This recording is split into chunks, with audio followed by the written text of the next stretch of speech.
Hi friends, ಎಲ್ಲರಿಗೂ ನಮಸ್ಕಾರ. Welcome to my YouTube channel. ನಾನು ನಿಮ್ಮ ಸಿಂಧುರಾಜ್. ಇವತ್ತಿನ ರೆಸಿಪಿ ಬಂದು ಮಶ್ರೂಮ್ ಮಂಚೂರಿಯನ್ ಮಾಡ್ತಾಯಿದ್ದೀನಿ. ಬನ್ನಿ ಹೇಗೆ ಮಾಡೋದು ಅಂತ ನೋಡೋಣ. ಫಸ್ಟು ನಾನು ಒಂದು ಮಶ್ರೂಮ್ನ ತೊಗೊಂಡು ಅದನ್ನು ನೀಟಾಗಿ ಕ್ಲೀನ್ ಮಾಡಿ ಅರಿಶಿನ ಮತ್ತು ಉಪ್ಪನ್ನು ಹಾಕಿ ಚೆನ್ನಾಗಿ ವಾಶ್ ಮಾಡ್ಕೊಂಡಿದ್ದೀನಿ.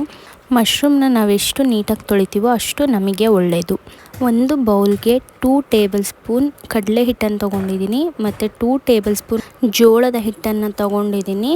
ಇದಕ್ಕೆ ಸ್ವಲ್ಪ ನಾನು ಮನೆ ಖಾರದ ಪುಡಿಯನ್ನು ಹಾಕ್ತಾಯಿದ್ದೀನಿ, ಅರ್ಧ ಟೇಬಲ್ ಸ್ಪೂನು.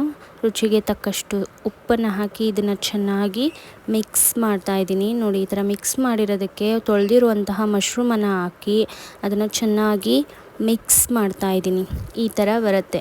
ಅದನ್ನು ಡ್ರೈಯಾಗಿ ಮಿಕ್ಸ್ ಮಾಡ್ಕೊಂಡ್ರೆ ಒಳ್ಳೆಯದು. ಸೊ ನಿಮಗೂ ಕ್ರಿಸ್ಪಿಯಾಗಿ ಬರುತ್ತೆ. ನಾನು ಆಲ್ರೆಡಿ ಎಣ್ಣೆನ ಕಾಯಕ್ಕಿಟ್ಟಿದ್ದೀನಿ. ಅದಕ್ಕೆ ನಾನು ಇದನ್ನು ಒಂದೊಂದಾಗಿ ಹಾಕ್ತಾಯಿದ್ದೀನಿ. ಹಾಕಿ ಇದನ್ನು ಡೀಪ್ ಫ್ರೈ ಮಾಡಬೇಕು. ಚೆನ್ನಾಗಿ ಕ್ರಿಸ್ಪಿಯಾಗಿ ಬರೋ ಥರ ನಿಮಗೆ ಗೊತ್ತಾಗುತ್ತೆ ಅದು ಫ್ರೈ ಮಾಡಬೇಕಾದ್ರೇ. ಇದು ಮಕ್ಕಳಿಗಲ್ಲದೆ ದೊಡ್ಡವರಿಗೂ ತುಂಬಾ ಇಷ್ಟ ಆಗುತ್ತೆ. ಅವರು ತುಂಬ ಇಷ್ಟಪಟ್ಟು ತಿಂತಾರೆ. ಟೇಸ್ಟು ಕೂಡ ತುಂಬಾ ಸಖತ್ತಾಗಿರುತ್ತೆ. ಮತ್ತು ಇದನ್ನು ನೀವು ಈವ್ನಿಂಗ್ ಸ್ನ್ಯಾಕ್ಸ್ ಆಗಿ ಕೂಡ ಮಾಡ್ಕೋಬೋದು. ನೋಡಿ, ಇದನ್ನು ನಾನು ಚೆನ್ನಾಗಿ ಫ್ರೈ ಮಾಡಿದ್ದೀನಿ. ಡೀಪ್ ಫ್ರೈ ಆಗಿದೆ. ಇದನ್ನು ಎತ್ತಿಟ್ಕೊತಾ ಇದ್ದೀನಿ. ಇದೇ ಥರ ಚೆನ್ನಾಗಿ ಫ್ರೈ ಮಾಡಿಕೊಂಡು ಎಲ್ಲನೂ. ಮತ್ತು ಅದೇ ಬಾಣಲಿಗೆ ನಾನು ಸ್ವಲ್ಪ ಆಯಿಲನ್ನು ಹಾಕಿ ಅದಕ್ಕೆ ನಾನು ಸಣ್ಣದಾಗಿ ಹೆಚ್ಚಿಟ್ಕೊಂಡಿರೋಂತಹ ಬೆಳ್ಳುಳ್ಳಿ ಅಂತ ಹಾಕ್ತಾಯಿದ್ದೀನಿ. ಅದಾದಮೇಲೆ ದಪ್ಪವಾಗಿ ಹೆಚ್ಚಿಟ್ಕೊಂಡಿರೋ ಈರುಳ್ಳಿಯನ್ನು ಹಾಕಿ ಹಾಗೆ ಜಸ್ಟ್ ಫ್ರೈ ಮಾಡ್ಕೋಬೇಕು. ಇದನ್ನೇನು ನಾವು ಹಸಿ ವಾಸನೆ ಹೋಗೋವರೆಗೂ ಫ್ರೈ ಮಾಡಬೇಕು ಅಂತ ಏನಿಲ್ಲ. ಸುಮ್ಮನೆ ಹಾಗೆ ಫ್ರೈ ಮಾಡ್ಕೊಂಡು ಆಯಿಲಲ್ಲಿ ಸ್ವಲ್ಪ ಕುಕ್ ಆದ್ರೂ ಸಾಕು. ಇದಾದ ನಂತರ ನಾನು ಒಂದು ಲೋಟಕ್ಕೆ ಜೋಳದ ಹಿಟ್ಟು ಮತ್ತು ಸೋಯಾ ಸಾಸು, ಟೊಮೊಟೊ ಕೆಚಪ್ ಹಾಕಿ ಕಲಸಿಟ್ಕೊಂಡಿದ್ದೀನಿ. ನಂತರ ಬಾಣಲಿಗೆ ನಾನು ದಪ್ಪವಾಗಿ ಹೆಚ್ಚಿಟ್ಕೊಂಡಿರೋ ಕ್ಯಾಪ್ಸಿಕಮನ್ನು ಹಾಕಿ ಅದನ್ನು ಜಸ್ಟ್ ಫ್ರೈ ಮಾಡ್ತಾಯಿದ್ದೀನಿ. ಅದನ್ನು ಏನು ಚೆನ್ನಾಗಿ ಬೇಯಿಸಬೇಕು ಅಂತ ಏನಿಲ್ಲ, ಜಸ್ಟ್ ಫ್ರೈ ಮಾಡಿದ್ರೆ ಸಾಕು. ಅದು ನಿಮಗೆ ಫ್ರೈ ಮಾಡಬೇಕಾದ್ರೇ ಸ್ಮೆಲ್ಲು ಮತ್ತು ನೋಡಿದ್ರೇ ಗೊತ್ತಾಗುತ್ತೆ. ಅದಕ್ಕೆ ಸ್ವಲ್ಪ ರುಚಿಗೆ ತಕ್ಕಷ್ಟು ಉಪ್ಪನ್ನು ಹಾಕಿ ಆವಾಗಲೇ ಮಿಕ್ಸ್ ಮಾಡಿ ಇಟ್ಕೊಂಡಿರೋದಂತನ ಹಾಕ್ತಾಯಿದ್ದೀನಿ.